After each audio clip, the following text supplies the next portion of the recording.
క్రీస్తు నామములో శుభములు. దేవుని పిల్లలకు వందనములు. ప్రకటించిన రీతిగా ఈ రోజున మాట్లాడుతున్న అంశం, వీరు మారరు చెప్పినా వినరు. వీరు మారరు చెప్పినా వినరు. ప్రియమైన దేవుని పిల్లరా, ప్రొటెస్టెంట్ బైబిల్గా 66 పుస్తకాలతో యావత్ లోకాన్ని ఆలోచింపచేస్తూ 88% అబౌవ్ నమ్ముతున్నటువంటి గ్రంథం పరిశుద్ధ గ్రంథం. ఈ గ్రంథం ఎందుకు అంటే 66 గ్రంథం అనగానే ఈ గ్రంథములో దాగి ఉన్న పుస్తకాల సముదాయం గురించి మాట్లాడుతున్నా. ఈ గ్రంథం అనగానే దాని వెనకాల ఉన్నటువంటి అర్థం ఏంటంటే 66 పుస్తకాల సముదాయం, ప్రొటెస్టెంట్ బైబిల్. దీన్ని విశ్వవ్యాప్తంగా అనేక మంది విశ్వసించటంలో ఆంతర్యం ఏమిటి అంటే, దేవుడు 66 పుస్తకాలతో కూడుకున్నటువంటి గ్రంథాన్ని ప్రపంచ మానవాళికి ఎందుకు ఇచ్చాడో తెలిసి ఉంటే బాగుండేది. ఇది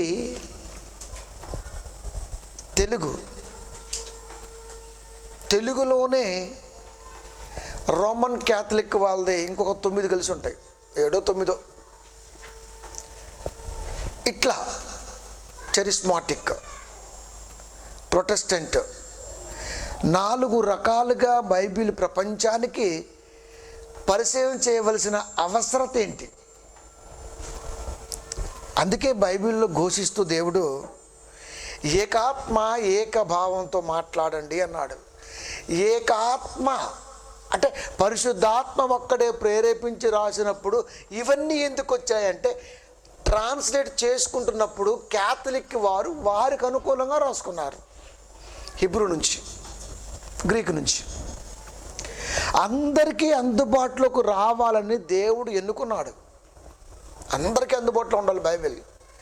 మనం మాట్లాడే పద్ధతి బైబిల్లో అలాగే ఉంటుంది. బోధిస్తున్నటువంటి ఆర్సీఎం వాళ్ళని చూస్తే బయట మామూలుగానే మాట్లాడతారు. తమ్ముడు టీ తాగుదాంరా అని అంటారు. ఇది మామూలే. కానీ బైబిల్ కాడికి వచ్చేసరికి అది దేవదోషణ భాషలాగా అయిపోతుంది. ఏందో అర్థం కదా మనకి. అక్కడ ఒక 7 9 పుస్తకాలు మళ్ళీ ఇంక్లూడింగ్ ఉన్నాయి. ఇన్ని రకాలుగా ఎందుకున్నాయి? మాట్లాడుతున్న భాషనే దేవుడు మనకి ఇవ్వగలిగిండు అంటే దీని వెనకాల అర్థం ఏంటి?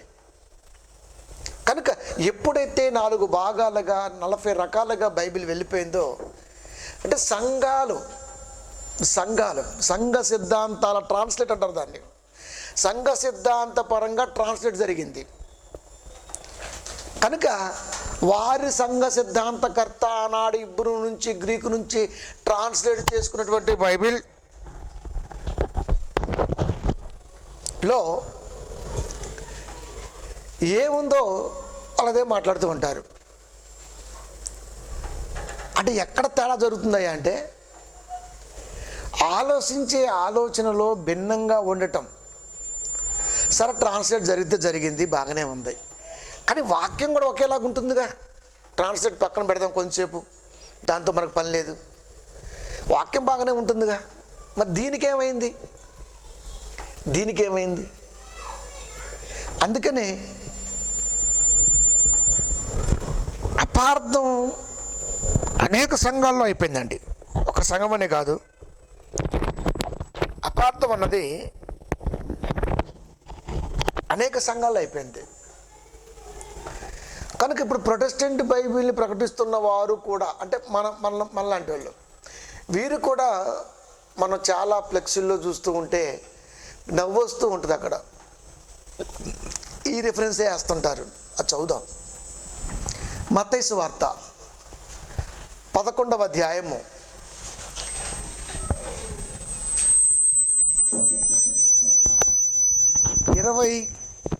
28వ వచనము. ఈ లైట్ ఏంటమ్మా బాలాజీ లైట్. ప్రయాసపడి భారము మోసుకొనుచున్న సమస్త జనులారా నా యొద్దకు రండి, నేను మీకు విశ్రాంతి కలుగజేతును. నేను మీకు విశ్రాంతి కలగజేతును. ఏమండి, ప్రయాసపడి భారము మోసుకొనుచున్న సమస్త జనులారా నా యొద్దకు రండి, నేను మీకు విశ్రాంతి కలగజేతును. సభల్లో ఇదే కనబడుతుంది. అంటే వెళ్ళిన వారందరూ ఎవరో తెలుసా? ప్రయాసపడి భారాన్ని మోసుకున్న సమస్త జనులు. దేవుడు విశ్రాంతి ఎలా కలగజేస్తాడో చెబుతాడు అని సారు వారు ప్రకటించారు, వెళ్ళారు. అక్కడికి వెళ్ళిన తర్వాత రాసింది అసలు కనబడదు. రాసిన భావం జనులకు అందదు. ఫ్లెక్స్లో ఏముంది, స్టేజ్ మీద ఏముంది? పోనీ మనం ప్రశ్నిస్తామా అంటే మనకు పాస్టర్ గారు ఫోటో ఉంటే చాలు, వెళ్ళిపోవచ్చు. ఇది ప్రయాసపడి భారము మోసుకొనుచున్న సమస్త జనులారా నా యొద్దకు రండి, నేను మీకు విశ్రాంతి కలగజేతును. ఇది ప్రకటించి జనాలను తీసుకొచ్చుకున్నాడు. గ్రాండ్ సక్సెస్, దేవునికి మహిమకరంగా జరిగిందని ఈడే. అంటే పరీక్ష రాసుకున్న మనమే దిద్దేసుకొని మార్కులు చెప్పేసుకుంటామా నాకు 78% అని? ఆగాలి, మేదాకా ఆగాలి. ఆడు ఇచ్చిందాకా ఆగి ఆతృతగా రేపంటే నేటి నిద్రపోడు గోళ్ళు గిల్లుకుంటూ టీ తాక్కుంటూ టీవీలు చూసుకుంటూ ఆశ్చర్యంగా ఆ సమయాన్ని ఎలా గడుపుతాడో తెలియదు. పొద్దున్నే పేపర్ 20 రూపాయలు కొంటాడు, ఎందుకంటే ఆ రోజు పేపర్ కాస్ట్ ఎక్కువ ఉంటుంది. డైలీ వచ్చే వాళ్ళకి కాకుండా మిగతా వాళ్ళు కొనాలంటే 20 రూపాయలు అంటాడు. టక్క చూసుకుంటాడు. అంత ఆతృత దేనికి? అంటే నీ మీద నీకు కాన్ఫిడెంట్ లేదు అని అర్థమైపోయింది. ప్రతి ఒక్కడు చేసే పని ఇదేనండి. మన మీద మనకు కాన్ఫిడెంట్ లేనప్పుడు పొద్దున్నే వెళ్ళేసి ఫస్ట్ క్లాస్లో చూస్తాడు, సెకండ్ క్లాస్ చూస్తాడు, చివరికి ఎక్కడో పాస్ అయినట్టుగా అమ్మాయి మొత్తం పాస్ అయ్యా. ఒక నెంబర్ ఉంటుంది మన దగ్గర, హాల్ టికెట్ నెంబరు, అది పడుతుంటుంది అక్కడ. అది చూస్తే కానీ ఇప్పుడు రిలాక్స్ అవుతాడు. ఎందుకంత ఆతృత? రాసింది నువ్వే కదా. కానీ రాసింది నువ్వైనా రాసినది గైడెన్స్ ప్రకారం ఉన్నదా లేదా అని అబ్జర్వేషన్ చేసి మార్కులు వేసేది ఎవరు తెలుసా? గురువుగారు. ప్రయాసపడి భారము మోసుకొనుచున్న సమస్త జనులారా నా యొద్దకు రండి, నేను మీకు విశ్రాంతి కలగజేస్తాను. అంటే ఏ భారాన్ని మోయాలో, ఎలాంటి భారాన్ని మోస్తే దేవుడు ఇష్టపడతాడో చెప్పటానికి ఆ సభలు.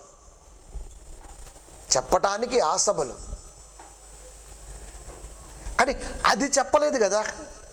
అది చెప్పకపోయేసరికి జనాలు దీని గురించి మర్చిపోయారు. ఈ మీటింగు మంచిగా దేవుని మహిమకరంగా జరిగింది అని ఫేస్బుక్లోకి వచ్చేసింది. ఇది ప్రొటెస్టెంట్ బైబిల్ నమ్మేవాడి నమ్మకంలో అత్యద్భుతంగా జరిగే మొదటి మోసం. ఇంకా ఆర్సిఎం క్యాథలిక్ బైబిల్కి వెళ్ళామనుకోండి, ఇది కూడా అదే రాసి ఉంటుంది. అక్కడ కూడా అది కొంచెం మౌల్యం తేడా ఉంటుంది. రాసిన తర్వాత ఆడు ఉద్దేశం ఏంటయ్యా అంటే, ప్రయాసపడి భారము మోసుకున్న సమస్త జనులారా నా యొద్దకు రండి అనగానే ద్వితీయోపదేశ కాండానికి వెళ్ళిపోయి మోసే దైవ సన్నిధికి వెళుతున్నప్పుడు వట్టి చేతులతో మీరు వెళ్ళకూడదని చెప్పాడు కదా అన్న పదాన్ని అక్కడ వాడతాడు. బయట ఇది ఉంటుంది, లోపల అది ఉంటుంది. దైవ సన్నిధికి వెళ్ళినప్పుడు వట్టి చేతులతో మీరు వెళ్ళకూడదు అంటే ఇప్పుడు ఏం తీసుకెళ్ళాలి? కానుకలు తీసుకెళ్తే సహజం, అది అందరూ చేసే పనే. క్రొత్తగా ఏం చేస్తాడయ్యా అంటే, బలులు అర్పించటములో వాడు తీసుకున్న ప్రాధాన్యత అక్కడ కనబడుతుంది. అది నా యొద్దకు రండి. దేవుని దైవ సన్నిధికి కానీ దేవుని యొద్దకు కానీ ఓ అబ్రహాము గారు కానీ ఓ ఇస్సాకు వారు కానివ్వండి, ఏం చేస్తారయ్యా అంటే బలులు అర్పించారు. ఏబు గారితో సహా, దావీదు మహారాజుతో సహా బలులు అర్పించారు. ఏబు గారు అయితే ఉదయం సాయంత్రం దంచుడే, ఇంకా నాన్ వెజే ఇల్లంతా. నిజమే కదా మరి. బైబిల్లో అతిథులు వచ్చినా సరే అదే ఇచ్చాడు. దైవ సన్నిధికి వెళ్ళినప్పుడు కూడా అదే చేశాడు. కనుక పితరులు చేసింది తెలిసా అంటే దేవునితో అవినాభావ సంబంధం కలిగిన వారు అలా చేయగలిగారంటే మనము కూడా దేవునితో అవినాభావ సంబంధాన్ని కలిగి ఉండాలి, ఉండవలసి ఉన్నది కనుక మనము కూడా బలులు అర్పించవలసి ఉన్నది అని దాని మీద తీసుకెళ్ళాడు ఈ రెఫరెన్స్ని తీసుకొని. నా యొద్దకు రండి. ఇప్పుడు దేవుని యొద్దకు వెళ్ళాలంటే గృహప్రవేశం జరిగితే ఊకెళ్తామా, ఏదో కానుక చేతులు పెట్టేస్తుంటాం. పెళ్ళికి వెళ్తే ఊకెళ్తామా, ఏదో పెడుతుంటాం. అంటే ఎవరైనా ఇన్వైట్ చేస్తే ఏం చేస్తామయ్యా అంటే కానుక అన్నది ఖచ్చితంగా పెడతాం. అది సాంప్రదాయం అవ్వచ్చు, లేకపోతే మరొకటి అవ్వచ్చు, మరొకటి ఏదైనా అనుకోండి. పొట్టి చేతులతో వెళ్ళం కదా. నా యొద్దకు నేను దేవుడే పిలిచినప్పుడు, దేవుడే సాక్షాత్తు పిలిచినప్పుడు, ఇప్పుడు దేవుని యొద్దకు వెళ్ళాలి అంటే, లోకములో మన పాప జీవితం పరిహారం జరగాలి అంటే బలి అర్పించవలసి ఉన్నది దేవుని సన్నిధి ముందు. దేవుడు ఎక్కడున్నాడు? దేవుడు ఎక్కడున్నాడు? ఇదిగో దేవుడు ఇక్కడున్నాడు. పరిశుద్ధ స్థలం, అతి పరిశుద్ధ స్థలం. పరిశుద్ధ స్థలానికి అతి పరిశుద్ధ స్థలానికి మధ్యలో ఒక తెర ఉంటుంది. తెరకు ముందు పరిశుద్ధ స్థలం, తెర దాటితే అతి పరిశుద్ధ స్థలం. ఆ అతి పరిశుద్ధ స్థలములోకి ప్రధాన యాజకుడు అనేవాడు సంవత్సరానికి ఒక్కసారి వెళ్ళాలి. పరిశుద్ధ స్థలములోకి యాజకుడు అనేవాడు ప్రతిసారి వెళ్ళాలి. పాప పరిహార్థం జరిగించాలంటే యాజకుడు ప్రార్థన చేయాలి, బలులు అర్పించి. సంవత్సరానికి ఒకసారి ప్రధాన యాజకుడు కూడా ప్రజల పాపాల నిమిత్తము దహన బలులు అర్పించి చేయాలి అని ఎంచక్కగా కూర్చున్న వాళ్ళకి మంచిగా కూర్చుతోపి పెట్టేశారు. పాపం పాపం ఏం చేద్దాం మరి? వీటిని ఏమన్నారు తెలుసా? ఆచారాలు, సాంప్రదాయాలు. అందుకే పాట కూడా అలాగే రాస్తాం మనం. ఆచారాలు సాంప్రదాయాలు ఆచరించి మానవ హృదయాలు ఎప్పుడు మారును వీరు, ఎలా మారును వీరి తీరు అని రాశాం. అంటే ఆచారాలు సాంప్రదాయాలు అన్నవి దేవుడి పెట్టాడు కాబట్టి అవి ఫాలో అవడం తప్పులేదు అన్నది మాత్రం గొప్పగా దృఢంగా నమ్మే అనేక మంది ఉన్నారు. కనుక ఈ రిఫరెన్స్ని ఎంత చక్కగా మలిసేసుకున్నారు. ప్రియమైన దేవుని పిల్లరా, ఇవి లోకాచారాలు. ఇప్పుడు ఈ లోకాచారాల నుండి క్రొత్త నిబంధనలోకి ప్రయాణం జరిగించాలంటే అది మామూలు విషయం అంటారు చెప్పండి?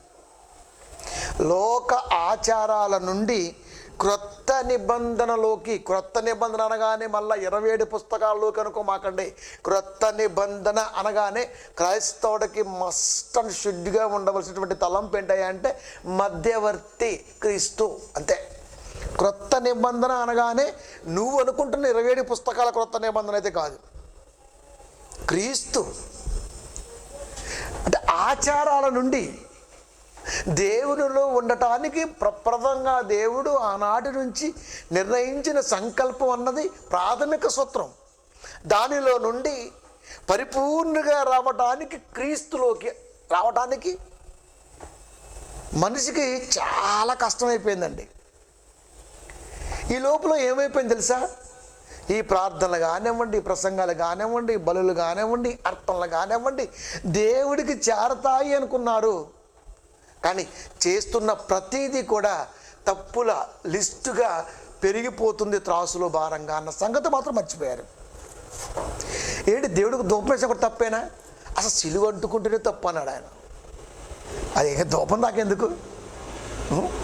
మ్రాను మీద వేలాడు ప్రతివాడు శాపగ్రస్తుడు అన్న సంగతి సుస్పష్టంగా బైబిల్లో ఉన్న ప్రొటెస్టెంట్ బైబిల్ని ప్రకటించేవాడు కూడా గుడ్ ఫ్రైడే వస్తే మంచిగా ఒక పోరగాన్ని చూసి వాడికి యేసుక్రీస్తు వారిని పెడతాడు. ఆడ అప్పుడు దాకా సిగరెట్ దాకా వచ్చి అటు చూసి యేసుక్రీస్తు వారి మొక్కలు రంగేసుకొని వస్తాడు. ఆల్రెడీ బైబిల్లో ఉంది. కానీ ప్రతి గ్రామములో, ప్రతి మెయిన్ సిటీలో, మెగా సిటీలో బిషప్పులు అనబడుతున్న వారు కానివ్వండి, కోఆర్డినేటర్స్ మొదలుకొని, బిషప్పులు మొదలుకొని, రెవరెండ్లు దాటి, అపోస్తులు దాటి, ప్రవక్తలు, ప్రొఫెట్, వీళ్ళంతా కలిసి చేసే పని ఏంటయ్యా అంటే సంఘాల్లో గుడ్ ఫ్రైడేకి ఇదే తంతు. అంటే వీరు మారరా, మారరు. ఎందుకు మారరాయి అంటే వాళ్ళ దగ్గర జనబలం ధనబలం ఉన్నాయి కాబట్టి మారరు. ఇప్పుడు జనబలం ధనబలం ఉంటే మారరు ప్రియమైన దేవుని పిల్లరా. కానీ ధన్ అంటూ ఒకటి ఉంది, అప్పుడు మారతారు. అదే దంచుడు, అగ్నిహారక పురుగు సావక ఒకటి ఉంది, ఒక సిస్టమ్ ఉంది అక్కడ. అప్పుడు మారతారా? అప్పుడు మారే ఛాన్స్ లేదు కదా. మరి వీళ్ళంతా బైబిల్ చదవరా? చదువుతారు. చదివిన వాళ్ళ సిద్ధాంతానికి తల వంచుతారు, అంతే. వాళ్ళ సిద్ధాంతానికి తల వంచుతారు. ఎందుకు తల వంచుతారు? తల వంచకపోతే సొమ్ము రాదు, వాటిలోంచి పీకేస్తాడు కనుక అయినా సరే మంచిగా మాకు తెలుసండి, కాకపోతే జనాలకు బాగా అర్థం కావాలండి. ఏంటి 2000 సంవత్సరాల నుండి ఇప్పటి వరకు జనం పిచ్చోళ్ళు అయిపోయారు. మరి నిన్నగాక మొన్న పుట్టినవాడు రాజకీయం మాట్లాడుతున్నాడు. మరి రాజకీయం ఎందుకు మాట్లాడలేకపోతున్నావు నువ్వు? ఏమండి, ఎందుకు మాట్లాడకపోతున్నాడు? యేసుక్రీస్తు వారి గురించి అంటే అనేకులకు తెలియాలంట. ఏంటి ఇన్ని టీవీలు ఉండగా, ఇన్ని సభలు జరుగుతుండగా, ఇంత గొప్ప ముదురులుగా మీరు వాక్యాలు చెబుతుండగా ఇంకా యేసుక్రీస్తు వారి గురించి తెలియని వారు లోకంలో ఉన్నారని మీరు అనుకుంటున్నారు. నిజమే, మీరు అనుకున్నది పాపం వాళ్ళకి తెలియదండి. యేసుక్రీస్తు వారి గురించి తెలుసు, కానీ ఆయన ఉద్దేశం గురించి తెలియదండి. ఎందుకంటే ఈ ప్రొఫెట్స్ కానివ్వండి, ఇవాంజలిస్టులు కానివ్వండి, ఈ మేధావి వర్గం కానివ్వండి, యేసుక్రీస్తు వారి గురించి చెప్పలేదు కదండి. మరి చెబితే బాగుండేది ప్రియమైన దేవుని పిల్లరా. కనుక పెరిగిపోతుంది అక్కడ. నేనంటలా పెరిగిపోతుందని దేవుడే అంటున్నాడు అండి. నేను ఎందుకంటానండి పెరిగిపోతుందని? ఆయన అన్నమాట మీకు చెప్తున్నాను. పెరిగిపోతుంది అక్కడ. మరి పెరిగిపోతున్నప్పుడు ఏం చేయాలి? తరిగించవలసిన బాధ్యత వాక్యంతో ఉంది. తరిగించాలంటే ఏం చేయాలి? కట్ చేసి తప్ప తరగదండి, అది నరకటమే అంతే. కోసేయాలా, కట్ చేయాలా, రెండే చేయాలా. అది పెరిగిందని జరిపామనుకో మొత్తం జరిగిద్ది, కట్ చేసామనుకో కట్ చేసిన ముక్కే జరిగిద్ది, అంతే కదండి. మరి అంతే. కనుక ప్రియమైన దేవుని పిల్లారా, ఈ ప్రయాసపడి భారము మోసుకున్న సమస్త జనులారా నా యొద్దకు రండి అని దేవుడు అన్నది బలులు అర్పించడం కొరకు, లేదా లోకములో నువ్వు తిరిగి వచ్చి దేవునిలో ఉండటం కొరకు కాదండి. అది ఆచారాలు సాంప్రదాయం నిలుపుకోవడం కొరకు, అంతకంటే కాదు. అది దేవుడు కొరకు వాడికి ఇచ్చిన జీవిత కాలంలో ప్రయాసపడి రెస్ట్ లేకుండా దేవుడు కొరకు ప్రయాసపడ్డ వారి కొరకు ఆ మాట. వాళ్ళు ఎక్కడున్నారయ్యా అంటే మనకి ఎబ్రి 11 మొత్తం అదే కనపడుద్ది. అందుట్లో మనం వెతికినా మనం కనపడం. విశ్వాస వీరుల లిస్టులో అసలు మనం ఉండనే ఉండం. అది ఇది ఎవరి కొరకు? ప్రయాసపడి భారము మోసుకున్న సమస్త జనులారా అన్నది దేవుడు వాక్యం పట్ల కృత నిశ్చయిత కలిగిన వాడి కొరకే. అంతేకాని సంఘ సిద్ధాంతాల్లో బలులర్పించి సంఘంలోకి దూరేసి ఆ తర్వాత దేవుడికి ఏదో ఇస్తే ఘనత వచ్చిద్దని ఆ ఉద్దేశంతో అయితే కాదు. కనుక వాడు ఒక రకంగా తీసుకున్నాడు, వీడు ఒక రకంగా తీసుకున్నాడు, అందరూ ముంచే తీరారు. మరి ఇప్పుడు వీళ్ళు లేపాలి కదా. లేపటం అంటే ఏంటయ్యా అంటే తెలియపరచటం. లేపటం అనగా తెలియపరచటం.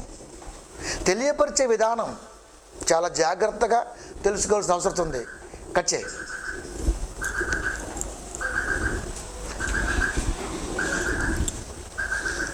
మత్తయి సువార్త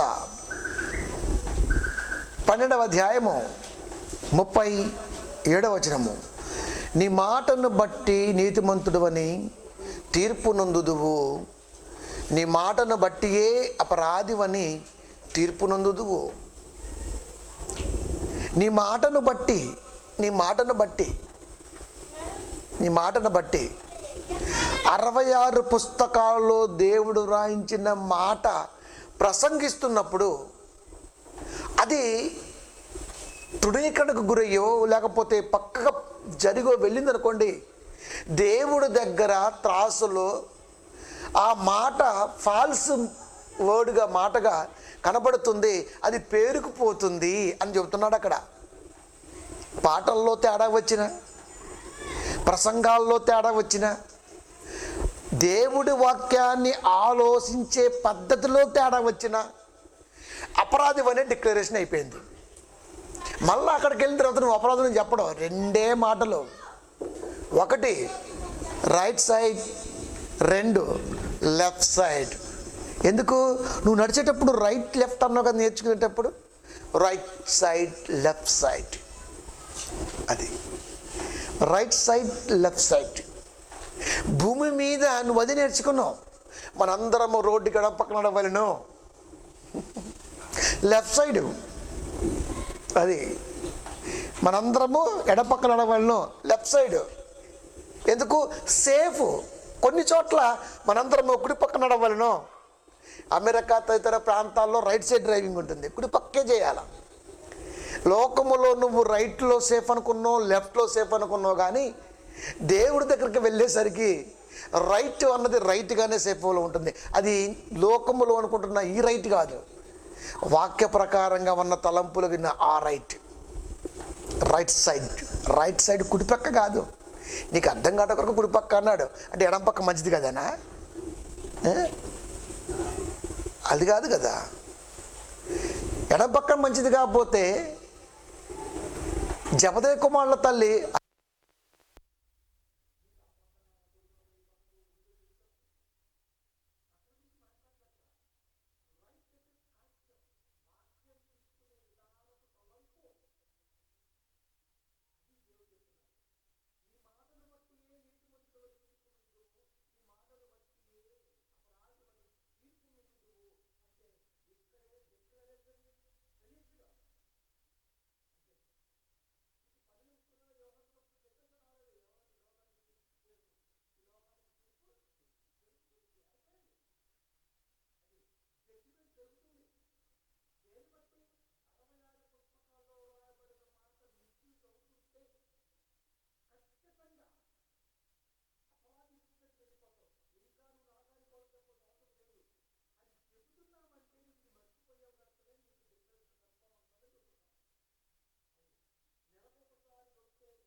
రైట్ రైట్.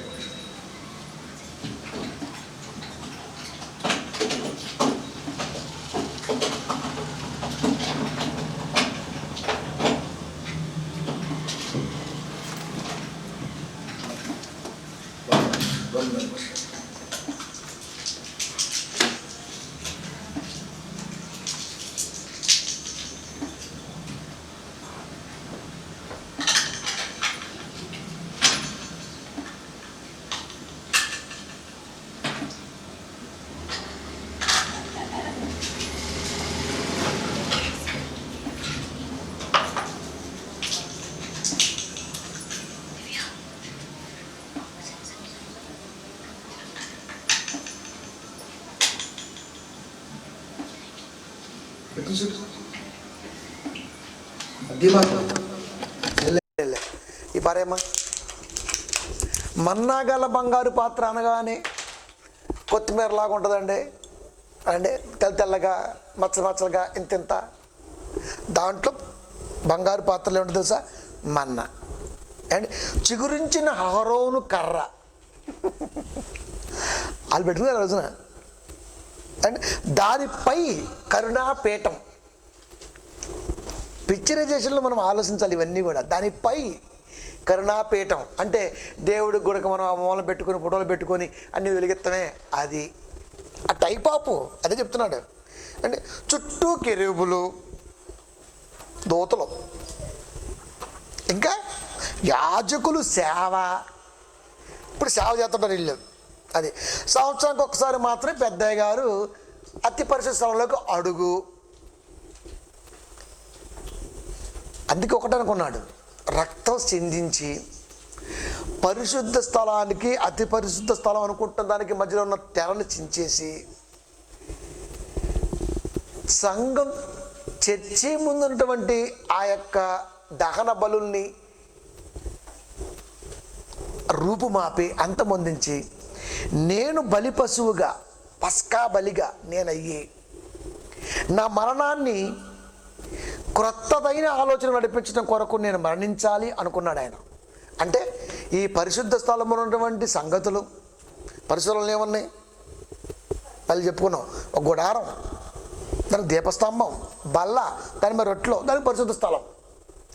ఇప్పుడు గుడారము అనగానే ప్రవక్తల మాట, నా గుడారము, నేను గుడారం విడిచి వెళ్ళవలసి వచ్చి నన్ను పదం వాడతాడు పేతురు గారు. గుడారం అంటే శరీరం. అంటే పరిశుద్ధ స్థలములో వాడబడిన పదాన్ని కొత్త నిబంధనలోకి మలిచి గుడారం అనగానే శరీరము, దీపస్తంభం అనగానే 66 పుస్తకాలతో కూడినటువంటి అతి పరిశుద్ధ గ్రంథము, బల్ల అనగానే మీరు ఎప్పుడూ వాడుకోవడానికి ఉపయోగపడే పదం. నెలకు ఒక్కసారి మా అయ్యగారు బల్ల ఎత్తారండి. తింటావా చెక్కని? చెక్కని తింటావా? ఇది పరిశుద్ధ స్థలం. మధ్యలో తెర నా సాగుతో ఆగిపోవాలి. ఇప్పుడు అతి పరిశుద్ధ స్థలంలో ఏమున్నాయి ఏమండి? సువర్ణ ధూపార్తి, నువ్వేసే పొగ కాదు, సువార్త సునాదం, సువార్త వాసన రావాలి, అది సువార్త స్మెల్ రావాలి. బా ఎంత బాగుందండి వాక్యం. మారుస్తున్నాడు యేసుక్రీస్తు వారు. బంగారు రేకులతో కూడిన నిబంధన మందసం, బంగారు రేకులతో కూడిన నిబంధన మందసం. ఇప్పుడు బంగార రేకులతో కూడిన నిబంధన మందసానికి బదులు యేసుక్రీస్తు ఏమిచ్చారు? బంగారపు రేకులతో కూడిన నిబంధన మందసం నీకు అక్కర్లేదు. 66 పుస్తకాల్లో ఉన్న ప్రతి మాట బంగారపు మాటే. అది నిబంధన, నీకు నాకు మధ్య నిబంధన మాట, మాట దేవుని మాట నిబంధన. మోషే నీకు నాకు నిబంధన, నీకు నాకు మధ్య మాట, మాట అనగా వాక్యం. 66 పుస్తకాలతో కూడిన మాట, అదే బంగారు రేకులతో కూడిన నిబంధన మందసం. మారుస్తున్నాడు చూడండి యేసుక్రీస్తు వారు. ఇక మన్నా గల బంగారు పాత్ర. ఇక మన్నా అనగానే నువ్వు అనుకుంటున్నటువంటి ఆ మన్నా కాదు. మన్నా అంటే అసలు అది ఏంటో తెలియదు, దేవదూతల ఆహారం, అంతకంటే కాదు అది. నీకు అర్థం కావడం వరకు చెప్పాడు. అవి కూడా అవే తింటే అసలు తినడానికి ఎక్కడిది శరీరం? అది మన్నా గురిపించాడంటే అది ఏంటో తెలియదు లోకానికి. దేవుడు అనుకుంటే ఏదైనా గురిపిస్తాడు. దానికి మన్నా, ఇబ్రూలో ఇదేమి ఇదేమి నిర్గమకాండం, ఇదేమి దాని పేరేంటి? మన్నా. అదేంటి ఏంటి? ఏమో మన్నా. అది మన్నా మా అన్న. నువ్వు ఆకలితో ఉంటే దేవుడు యేసుక్రీస్తు వారి ద్వారా కురిపించాడు రా మన్నా. ఇదేమి? మా అన్న. ప్రేమన దేవుని పిల్లారా, తిండి కదా, తిండి. కనుక ఇవన్నీ కూడా అతి పరిశుద్ధ స్థలం నుంచి మార్చుకుంటూ రావాలి. ఇప్పుడు యేసుక్రీస్తు వారి మరణాన్ని చూసుకుంటే అతి పరిశుద్ధ స్థలం, పరిశుద్ధ స్థలానికి మధ్యలో తెర మొత్తం తీసేసి దహన బలుల ఆలోచన మొత్తం రూపుమాపి ఏనే బలైపోయాడు అని మనకు అర్థమైపోయింది. అంటే ఇప్పుడు యేసుక్రీస్తు వారు బలైపోయారు. యేసుక్రీస్తు వారు బలైపోయిన తర్వాత కూడా మరలా ఇవి ఎక్కడి చెప్పండి? మళ్ళా పశువుని తీసుకెళ్ళి, మేకలు తీసుకెళ్ళి కోసేసుకొని అక్కడ తినేసేసుకొని దేవుడికి ఏదో ఒక దబ్బేసేసి, ఎందుకు? దేవుడు ఏది తింటాడు? ఇంకేం తిండా?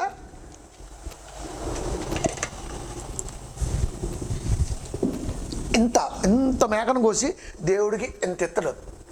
ఇది దేవుడికి ఇంత పాయసం వండుకొని ఇంత గిన్నెలో ఇది దేవుడికి. దేవుడి కడుపు ఎంత అనుకుంటున్నారా మీరు? నువ్వు పెడితే తినటానికి కనీసం ఆలోచన ఉండాలి. మీ ఆయనకి ఎంత పెట్టాను? ప్లేట్ని నిన్ను ఎరగేసి కొడతాడు. కష్టపడి పని చేస్తే దుర్మార్గురాలు అదేం పెట్టడమే అంటాడు. ముందు ఆఫ్ ఆల్ అంతే కదా, ఫస్ట్ ఆఫ్ ఆల్ అదే ముందు ఆఫ్ ఆల్. మీ ఆయనకైతేనే ఫుల్గా ముందే లెగ్ పీసులు, ఏచిన గుడ్లు అన్నీ అటు తోసేస్తావు. దేవుడికి మాత్రం ఎప్పుడో ఇంత వేస్తావు. అంటే దేవుడు మీ ఆయనకంటే చాలా తక్కువ, అంతే కదా మరి. అంతే. ఇక్కడ ఈ విషయం మారదు, అక్కడ వాళ్ళు మారరు. క్రీస్తు వచ్చిన తర్వాత, బలైపోయిన తర్వాత కూడా ఇంకా బలులేంటి? ఇప్పటికి అనేక చోట్ల ఉన్నాయి. ఇప్పటికి అనేక చోట్ల ఏంట్రా బాగా పెంచుతున్నావు? క్రిస్మస్కి చేద్దామన్నా దేవుడి కోసం పెంచుతున్నా. నిజంగా చెప్పండి రా, దేవుడి కోసమేనా అది? దేవుడి కోసమేనా? దేవుడి కోసం కాదు, మన కోసం. అది బలైపోతే నీకు వచ్చే లాభం ఏంటి? నువ్వు బలైపోతే దేవుడికి చాలా లాభం ఉంది. అది చెప్పటం కొరకు లోకానికి వచ్చాడు యేసుక్రీస్తు వారు. ఎక్కడ వినలేదే. వినకపోగా జరిగింది ఏంటయ్యా అంటే హెబ్రీ 9:14 నిత్యుడగు ఆత్మ ద్వారా తన్ను తాను దేవునికి నిర్దోషినిగా అర్పించుకొనిన యేసు యొక్క రక్తము కామా. యేసు యొక్క రక్తము కామా.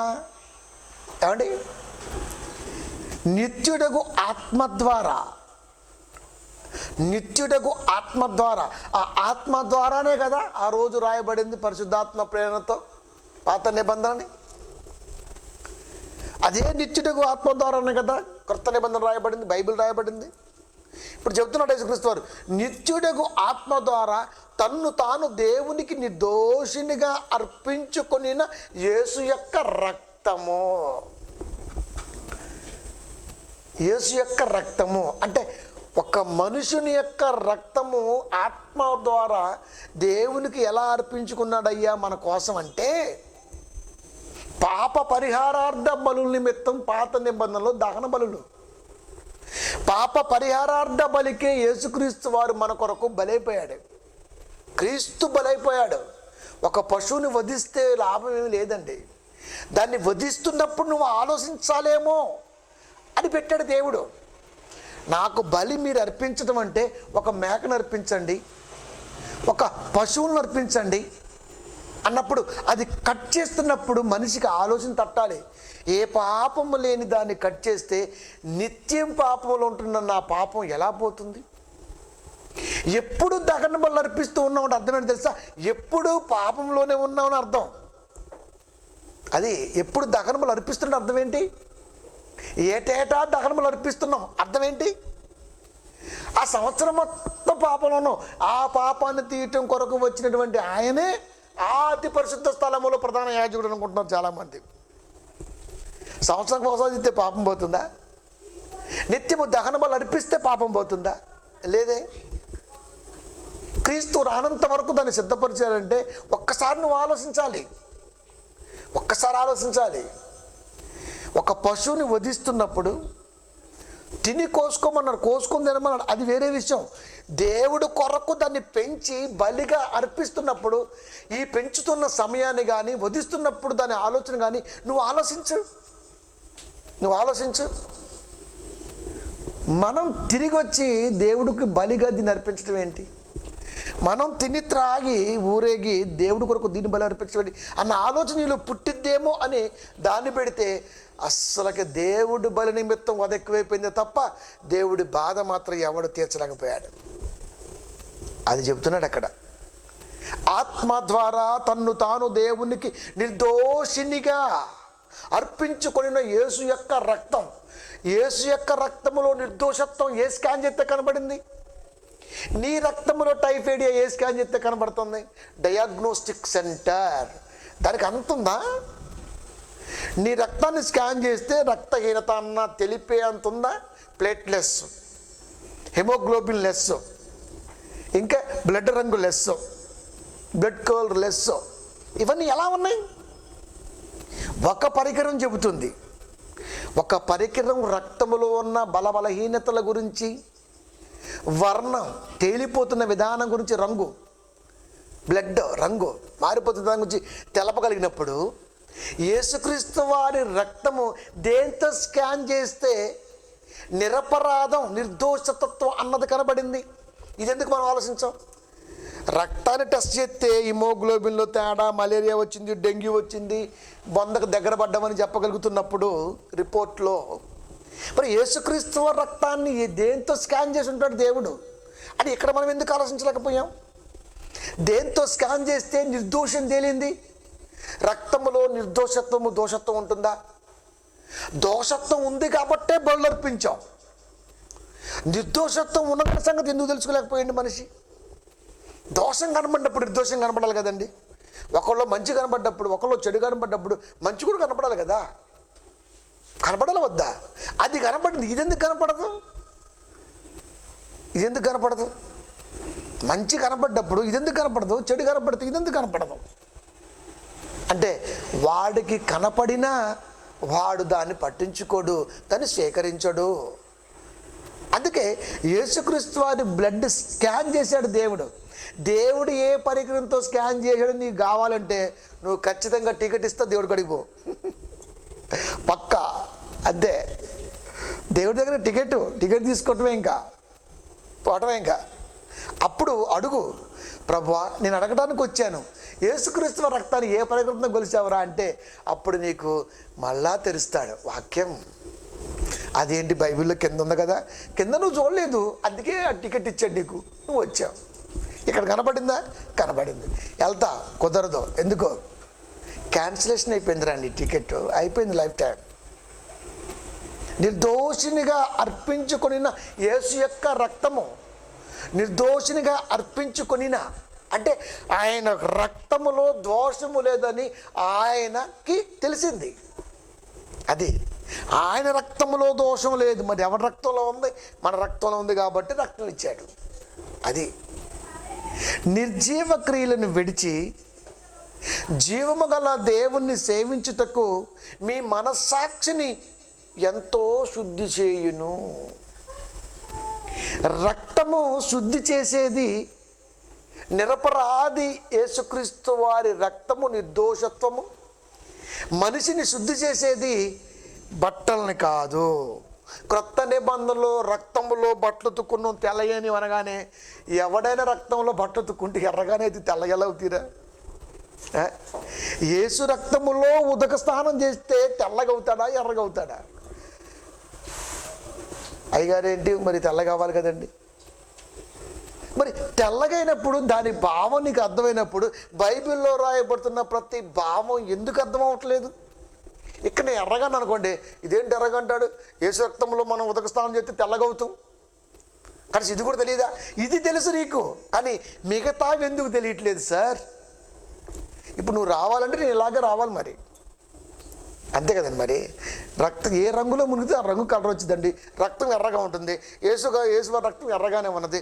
దాంట్లో స్నానం చేస్తే ఎర్రగా అవుతుంది, తెల్లగా ఎలా అవుతావు? అది భావం అండి. మరి ఇన్ని భావాలు ఏమయ్యాయండి?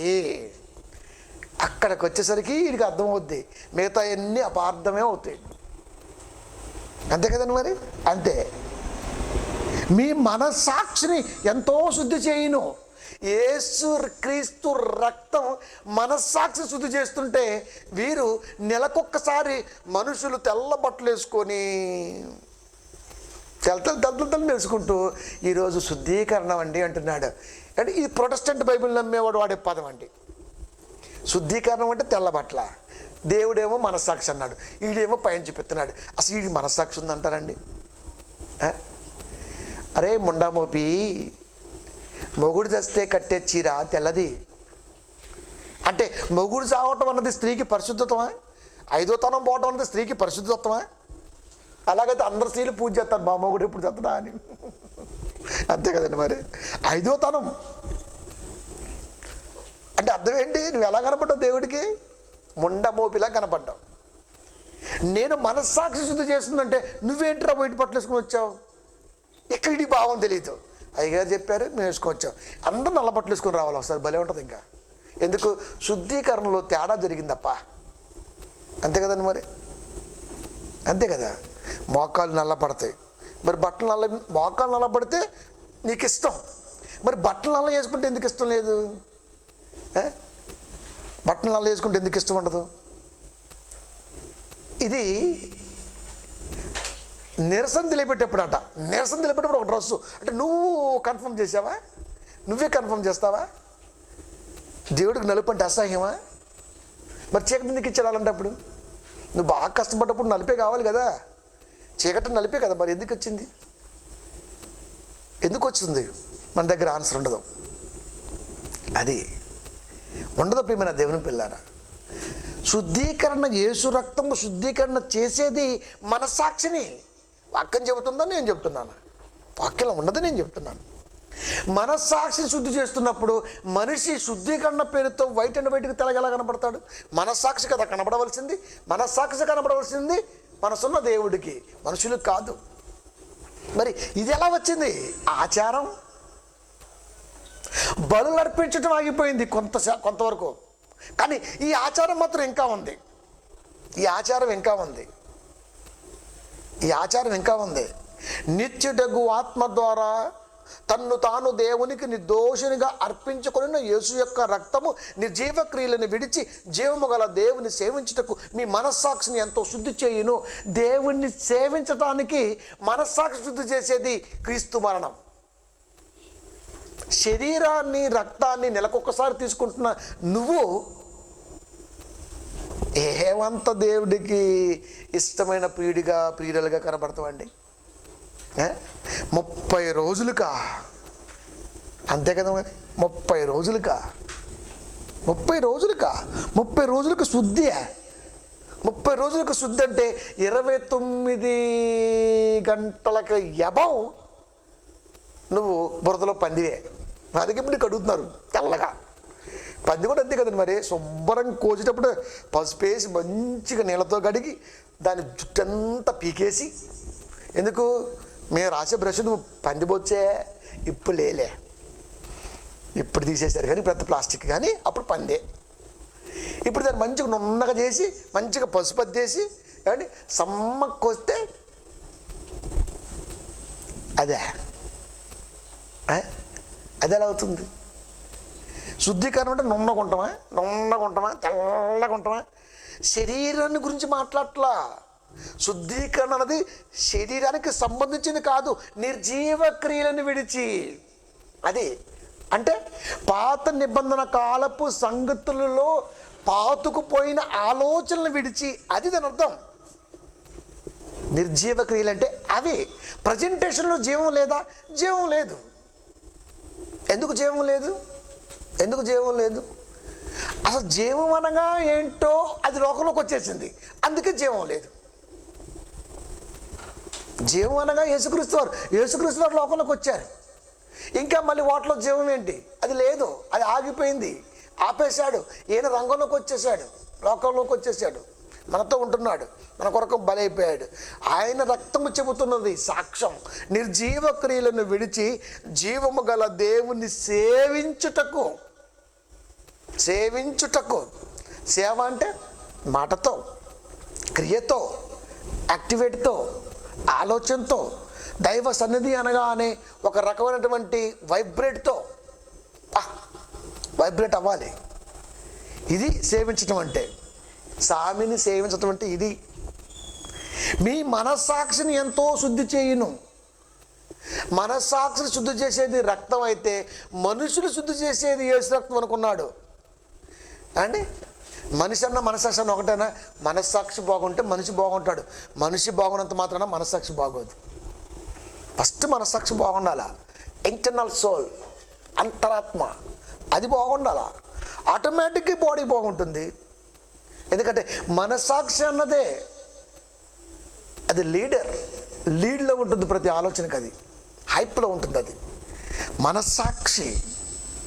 అందులోకి తలంపులు, ఆలోచనలు, ప్రతీది కూడా దానికి ముడిపడే ఉంటుంది. మనస్సాక్షి.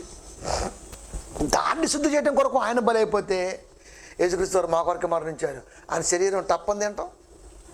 అది ఇది 5 నిమిషాలే, భోజనం మాత్రం అర్ధగంట. ఎవడైనా యేసుక్రీస్తు వారు రొట్టెని అర్ధగంట తిన్నాడు రా ఈ రోజున. చూడండి, మంచిని తాగాలన్నా గట్ట కనీసం 10 సెకండ్ తాగుతాం మనం. ఇదైతే ఇలానే ఇలా అంటాం. సెకండ్ ఫిలిప్పు.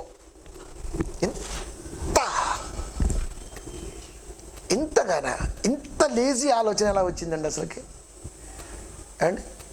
చిన్న గ్లాసులో కనపడుతున్నటువంటి కొన్ని వందల చుక్కలు ఆలోచించు.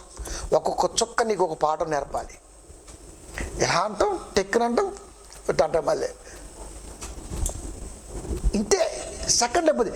మనం వండుకుంది మాత్రం మసాలా సూపర్ ఉంది, ఎంటీఆర్ మసాలా. ఏడకొన్నాం అక్క, మాకు కూడా అడ్రస్ ఇవ్వతేస్తాం. ఇంకా గుమగుమలు ఆడిపోతుంది. మరి 40 నిమిషాలు తక్కువ తిండి ఎవడ అన్నం భోజన పంక్తిలో. వీడికేమో నకనకనలా ఆగిపోతుంటుంది, ఆడేమో దంచుతూనే ఉంటుంది. ఇంకా సాంబార్ లాస్ట్లో ఆగిపోద్దా, అడ్డే మళ్ళీ పరుగే. ఇంకా ప్రియమైన దేవుని పిల్లలు అంటే మనిషి చూడండి అసలు ఎలా ఉంటాడో.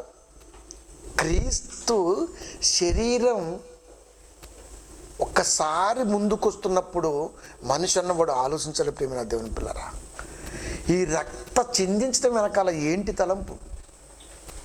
ఇది నేర్పండి రా అంటే ఇప్పటికీ బలులే, ఇప్పటికీ శుద్ధీకరణ పేరుతో వైట్ అండ్ వైట్ డ్రెస్సులే. మనస్సాక్షి మారదా? ఆలోచన మారదా? మనస్సాక్షి మారడం అంటే చెప్పేవాడు వాక్య పద్ధతి తీరు మారుంటే బాగుండేది మీకు. అది మేము నెలకొక్కసారి తీసుకుంటామండి, మేము 4 రోజులు తీసుకోమండి. పంది కూడా అంతేనండి. అది ఇంకా నెలకొకసారి కూడా తీసుకోదండి. ఎందుకు? మనం పందులం కాబట్టి. అందుకే చెప్పాడు, పందుల ముందు ముత్యములు పోయవలదు. 7:6 మత్తయి.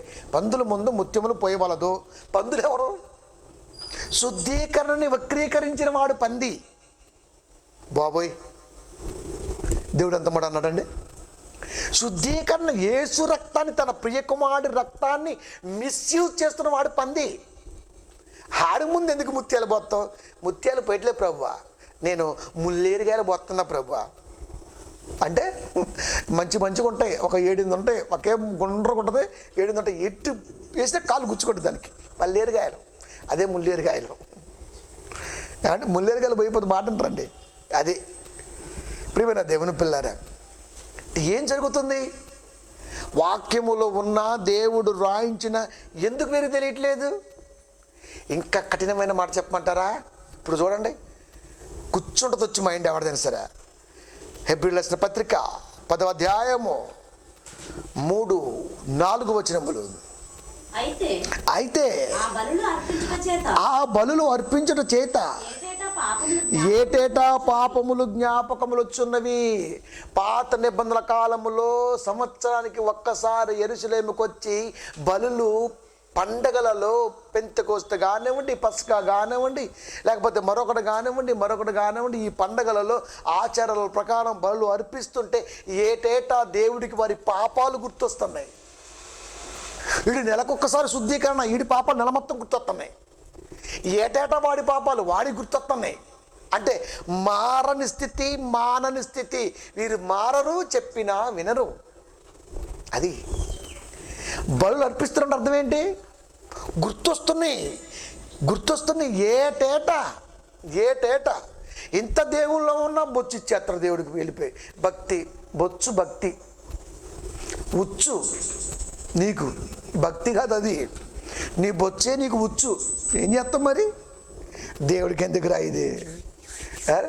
దీంట్లో ఎన్ని పేలు ఉన్నాయో, ఎంత పాడుందో, ఎంత గజ్జి ఉందో ఎవరికి తెలుసురా? ఒక మంగళవాడు గజ్జి తల్ల గీకాలంటే చండాలం అంటాడండి.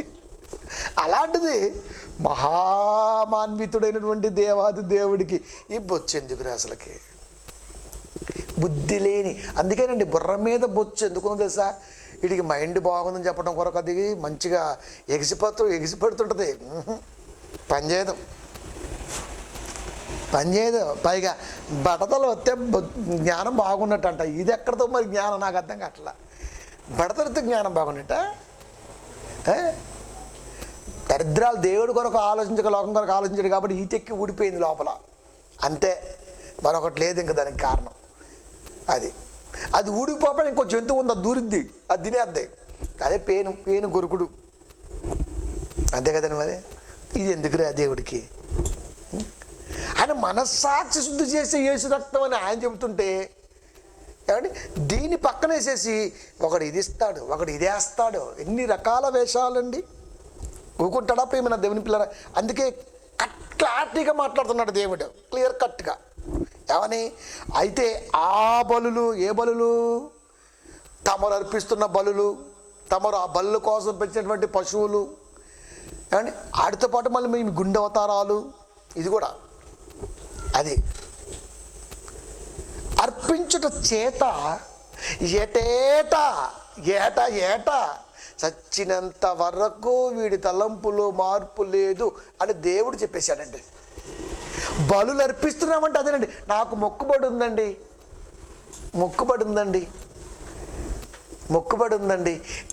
కేం క్రియలో మొక్కుబడి ఎప్పుడు తెలుసా?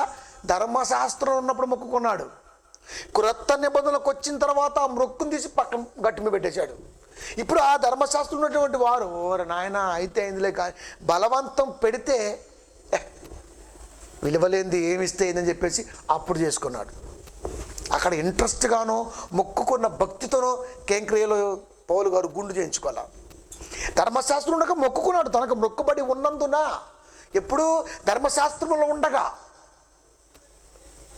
అది నిజానికి దేవుడికి జుట్టే కావాల్సి వస్తే శాంసన్కి జుట్టు వద్దని ఎందుకు చెప్తాడు? నాజరు చేసుకున్నావు నువ్వు తీయకూడదు అని చెప్తాడు.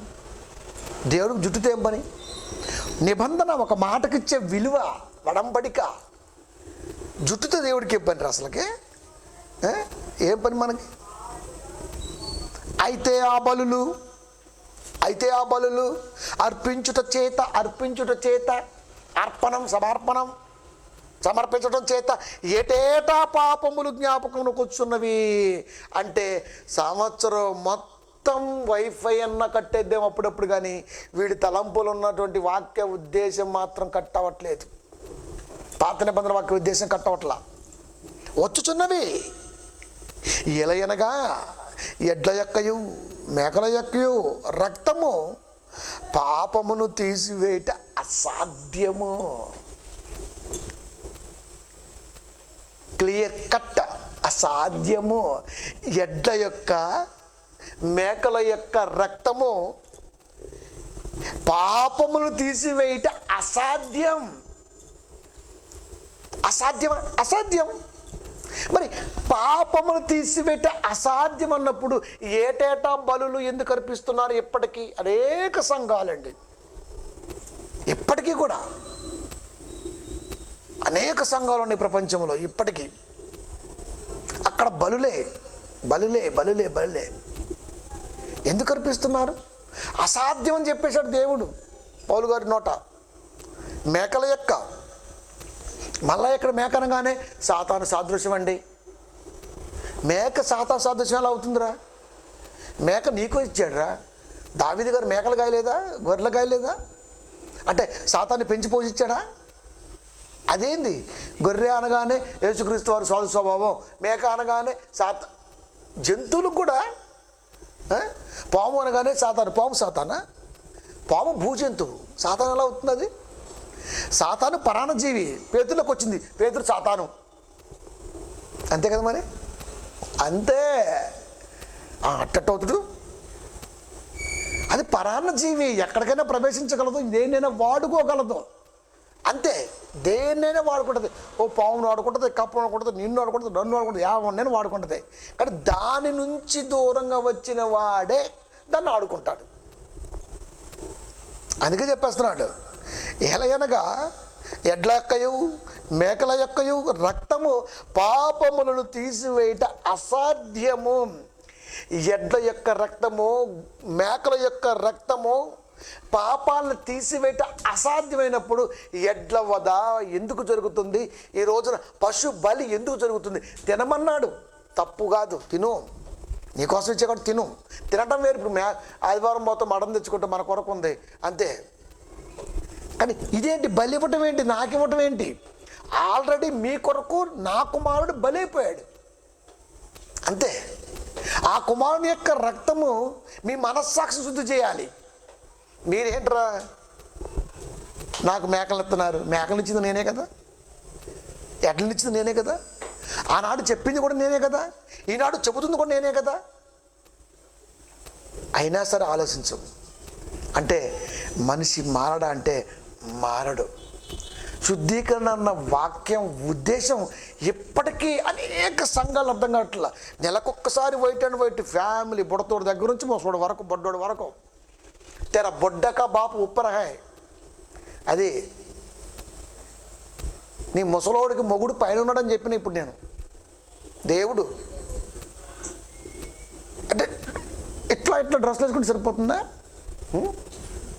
అంటే మిగతా మొత్తం దేవుడికి అసహ్యమా?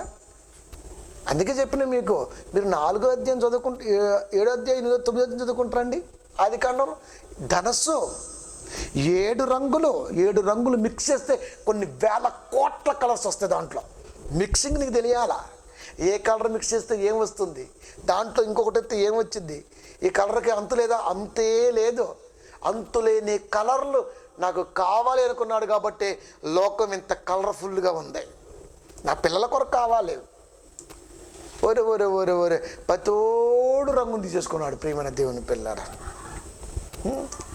అందుకే మనం అంతా ఆల్ మిక్చర్లం, అన్నీ మిక్స్ చేస్తాం. రంగులే ఉండవు మన దగ్గర. రంగులతో నీకేం పని రా బాబు? రంగుల ప్రపంచం అని దేవుడు చెప్పినప్పుడు రంగులతో నీకేం పని? ప్రపంచమే రంగులు, ఇంక నీకేం పని? అదే అంటే చిన్నప్పుడు డ్రామా వేస్తుంటారు కదండి, ట్రేయం తిరుగుతుంటాయి. ఏంది? ఒకడు పెడతాడు లైటింగ్కి, చక్రం గిర్ర తిప్పుతాడు, దాంట్లో 8 రకాల రంగులు ఉంటాయి. ఎరుపు, మంచి డైలాగ్ వచ్చినప్పుడు ఎరుపు రంగు వేస్తాడు, అంటే మండుతున్నట్టుగా. పచ్చ రంగు అని ఇప్పుడు వాళ్ళు రంగు వేసుకున్నారా? నువ్వు ఆడి రంగుల్లో ఉన్నావు, ఇంకా నీకెందుకు రంగు? చూసేవాడికి కనపడుద్ది. స్టేజ్ మీద ఉన్నవాడు మామూలుగానే ఉన్నాడు, చూసేవాడికి తిప్పేవాడు తిప్పుతున్నప్పుడు రంగులు కనపడతాయి. ఎరుపు చక్రం వస్తే ఎరుపు రంగు, నలుపు వస్తే నలుపు, ఎదుస్తే అది. నిజానికి వేసుకున్నాడు అంటే లేదు. ఎలా కనపడింది? దేవుడు కూడా అంతే. రంగుల ప్రపంచంలో నువ్వు ఉన్నావు, దేవుడికి నువ్వు బాగానే రంగులు కనపడుతున్నావు. ఇంకా రంగులు ఎందుకు? ఒంటి మీద వేసే డ్రెస్సుల్లో రంగులు ఎందుకు? అన్నీ దేవుడియే కదా, అన్నీ దేవుడియే కదా ప్రియమైన దేవుని పిల్లారా. కనుక పశు వధతో పరలోకం రాదు. యేసు రక్తము శుద్ధీకరణ వక్రీకరణ జరిగిన పరలోకం రాదు.